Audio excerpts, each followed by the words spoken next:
অসমাপ্ত ফেডারেশন কাপের ফাইনালে আজ আবাহনীর মুখোমুখি হবে ১০ জনের বসুন্ধরা কিংস। ২২ এপ্রিল ঝড় বৃষ্টির পর আলোক স্বল্পতায় খেলা স্থগিত করে রেফারি। সেই ম্যাচের বাকি ১৫ মিনিট শেষে ফলাফল না হলে টাই ব্রেকারে নির্ধারণ হবে ম্যাচের ভাগ্য। ময়মনসিংহে খেলা শুরু হবে বেলা ৩:৩০টায়। বান্ডেল থাকলে প্রতি সেনমানিতে টাকা বাঁচবে। বিকাশ সেনমানি বান্ডেল কিনে জিতুন প্রতি লেনদেনে।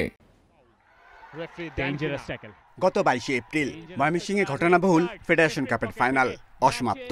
প্রথমার্ধে ছিল হলুদ কার্ডের ছড়াছড়ি। বিরতির পর কালবৈশাখী ঝড়ের তাণ্ডব। লন্ডভন্ড প্রেস বক্স, উড়ে যায় অস্থায়ী ডাগআউট, বাফুফে কর্মকর্তাদের অব্যবস্থাপনা। দর্শকরাও মাঠে ঢুকে যান। দড়ি দিয়ে পানি সরানোর ব্যর্থ চেষ্টা হাসির খোরাক জুগিয়েছিল। এক সমতার পর অতিরিক্ত সময়ের খেলা শেষ করা যায়নি। আলো স্বল্পতার কারণে ১৫ মিনিট বাকি থাকতে ম্যাচ স্থগিত করেন অফিসিয়ালরা।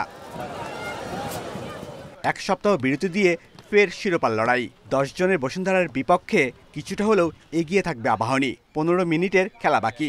গোলকিপারদের ওপর বাড়তি নজর। প্রস্তুতিতে টাইব্রেকার নিয়ে অনুশীলন দু দলের। মিতুল মার্মা নাকি মেহেদী হাসান, দুই গোলকিপারের ওপর স্নায়ুচাপ। সাম্প্রতিক ফর্মে এগিয়ে মিতুল। প্রথম কোয়ালিফায়ারের টাইব্রেকারে বসুন্ধরাকে হারিয়েছিল মিতুলের আবাহনী।